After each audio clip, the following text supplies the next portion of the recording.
बिस्मिल्लाहिर्रहमानिर्रहीम। आज का जो हमारा टॉपिक है जी ये इफ़ एल्स स्टेटमेंट पर है और चैप्टर नंबर 11 हम कर रहे हैं इंटरमीडिएट क्लासेस आईसीएस की। तो आइए हम शुरू करते हैं। इसके अंदर टॉपिक हम डिस्कस करेंगे इफ़ एल्स स्टेटमेंट को। पिछला जो टॉपिक था उसके अंदर हम लोगों ने सिंपल इफ़ स्टेटमेंट को डिस्कस किया था। उसमें और इसमें फ़र्क सिर्फ इतना सा है कि उसमें नॉर्मली ये होता है कि इफ़ के बाद अगर आपके पास कंडीशन जो है उसका रिजल्ट ट्रू हो तो उसके बाद आने वाली स्टेटमेंट या सेटअप स्टेटमेंट्स एग्जीक्यूट होती हैं, वरना प्रोग्राम टर्मिनेट कर जाता है नॉर्मल केसेस के अंदर। और इसमें ये होगा कि अब आप ये चाहते हो कि अगर कुछ ट्रू हो तो तब तो कुछ एग्जीक्यूट हो रहा है, लेकिन फॉल्स पे कुछ ना कुछ मैसेज या कुछ ना कुछ स्टेटमेंट तो एग्जीक्यूट होनी चाहिए।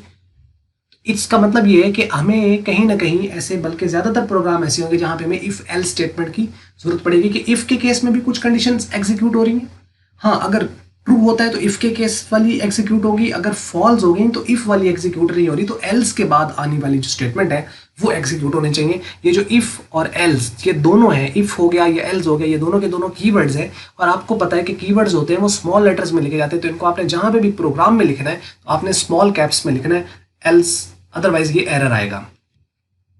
आइए हम इसको देख लेते हैं डेफिनेशंस वगैरह इसके अंदर क्या बात कर रहा है कि कहते हैं if statement evaluates the test expression या बुलियन एक्सप्रेशन या कंडीशन, आप इसको कह सकते हो, इनसाइड द पैरेंथेसिस। इवैल्यूएट्स करता है टेस्ट एक्सप्रेशन को जो कि पैरेंथेसिस के अंदर है।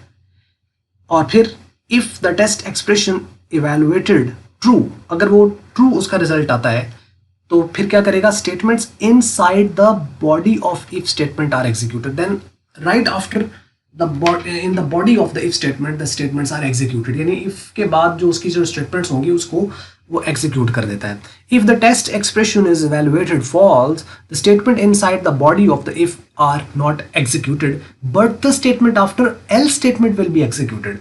अगर उसका रिजल्ट फॉल्स आ गया तो फिर जो स्टेटमेंट्स इनसाइड द बॉडी हैं वो तो एग्जीक्यूट नहीं होगी, लेकिन उसके बाद जो स्टेटमेंट्स हैं वो एग्जीक्यूट हो जाएंगी। ये है इसका सिंपल तरीकाकार, सिंपल प्रोसीजर इसका, कि अगर इफ के अंदर आएगी कंडीशन, वो कंडीशन चेक होगी जिसको वो टेस्ट एक्सप्रेशन कह रहा है या बूलियन एक्सप्रेशन कहते हैं। अब वो कंडीशन का रिजल्ट अगर ट्रू होगा तो इस इफ के बाद आने वाली स्टेटमेंट एग्जीक्यूट होंगी, अगर फॉल्स हो गया तो एल्स के बाद आने वाली स्टेटमेंट एग्जीक्यूट हो जाएगी। और अगर एल्स के बाद कोई स्टेटमेंट है तो एग्जीक्यूट होगी। अगर टर्मिनेशन ही है प्रोग्राम की, यानी प्रोग्राम का एंड होना है, तो प्रोग्राम एंड हो जाएगा। अब इसमें देखिए इसका सिंटैक्स क्या है। सिंटैक्स में बात कर रहा है कि इफ आपने लिखना है, उसके बाद यहाँ पे आपने पैरेंथेसिस के अंदर ये जो स्मॉल ब्रैकेट्स होती हैं इसके अंदर आपने टेस्ट एक्सप्रेशन जो कि कंडीशन होनी है या बूलियन एक्सप्रेशन होना है उसको आपने लिखना है। और ये बूलियन एक्सप्रेशन सिंपल कंडीशन पे भी हो सकता है, यानी रिलेशनल ऑपरेटर्स के तहत भी आप कर सकते हो, या आप कंपाउंड कंडीशन भी कर सकते हो जो कि हम लॉजिकल ऑपरेटर से बनाते हैं, तो वो यहाँ पर आएगी, यानी less than, greater than, less than, equal to, not equal to वगैरह। वो यहाँ पे इस तरीके से आप कंडीशन बनाओगे जिसका रिजल्ट या तो ट्रू होता है या फॉल्स होता है। और दूसरी चीज़ आपने नोट कर लेनी है कि इफ के बाद यहाँ पर स्टेटमेंट टर्मिनेटर जो कि सेमी कॉलन होता है वो यहाँ नहीं है। यहाँ पर इस चीज़ को आपने नोट कर लेना है क्योंकि सी की हर स्टेटमेंट के बाद सेमी कॉलन नहीं है। अब इसका क्यों नहीं, आप ये भी देख सकते हो, क्योंकि यहाँ पे इसने इसी के बेस पर आके इसमें एंटर होना है। इसके अंदर ये यहाँ एंड नहीं हो रही, ये खुद कोई काम नहीं कर रही, बल्कि अपने इस रिजल्ट की बेस पर कंट्रोल को आगे मूव कर रही है। तो दैट्स वाई कि यहाँ पर इसको टर्मिनेट नहीं किया जाता। अब इसमें क्या होगा कि इसमें आप यहाँ पर देखें कि इसकी करली ब्रैकेट्स, ये जो कि बॉडी ऑफ द इफ है, अगर यहाँ पे कंडीशन का रिजल्ट ट्रू होगा तो इसके अंदर आने वाली जितनी स्टेटमेंट्स होंगी वो एग्जीक्यूट होंगी, जो कि ये रिमार्क्स की सिंबल है, इसमें लिखा हुआ है कि statements to be executed if the test expression is true.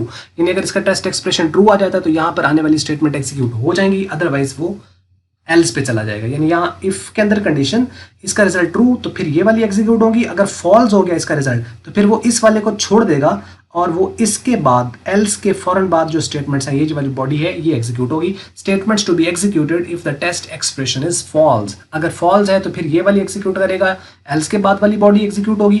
अगर ये ट्रू है तो ये इफ के बाद वाली जो है ये एग्जीक्यूट होगी। अब आ जाइए इसके हम देखते हैं फ्लो चार्ट को।